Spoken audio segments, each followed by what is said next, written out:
By now, you already know of the journeys both the men's and women's teams took this year in the March Madness tournament. But what you might not know is where the journey began for the women's basketball. Our Luke Lamry spoke with two women's basketball historians on the story of the game's extensive rise to popularity. It's the 43rd Women's NCAA Tournament, and it doesn't come without its history. The tournament was instilled in 1982, almost 10 years after Title IX was founded. Women's basketball historian Susan Shackelford says the tournament's made progress.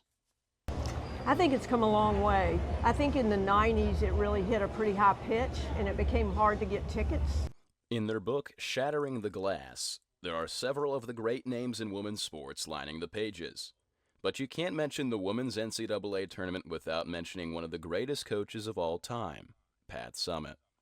Part of what really propelled that earlier peak was the success of Tennessee. Summitt was a tough coach, and she was hard on her players. Some were able to work and learn from her, others weren't.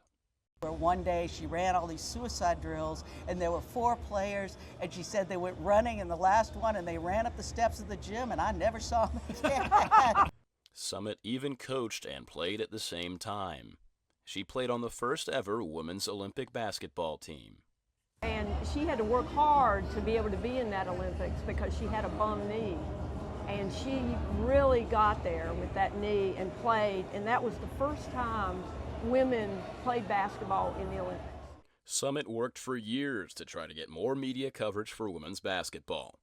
But viewers finally had to turn their heads when another legendary coach emerged from UConn, Gino Auriemma. The fierce rivalry between the two contrasting personalities made for enthralling games. But you know, she had a very different personality. Yeah, she had kind of dignity, a kind of controlled dignity that Gino didn't have. Players came and went, but the rivalry remained until Pat's retirement in 2012. Pat reigned at the top of all basketball coaches with 8 national championships. She not only made a name for herself, but also women in sports as a whole. They said, okay, take care of what you need. Wow. And so Pat is part of that group, and there are a lot of really outstanding women that came from that filtered into basketball. Pamela and Susan said that Pat is one of the many driving reasons behind the growth of women's basketball. For the Volunteer Channel, I'm Luke Lamry.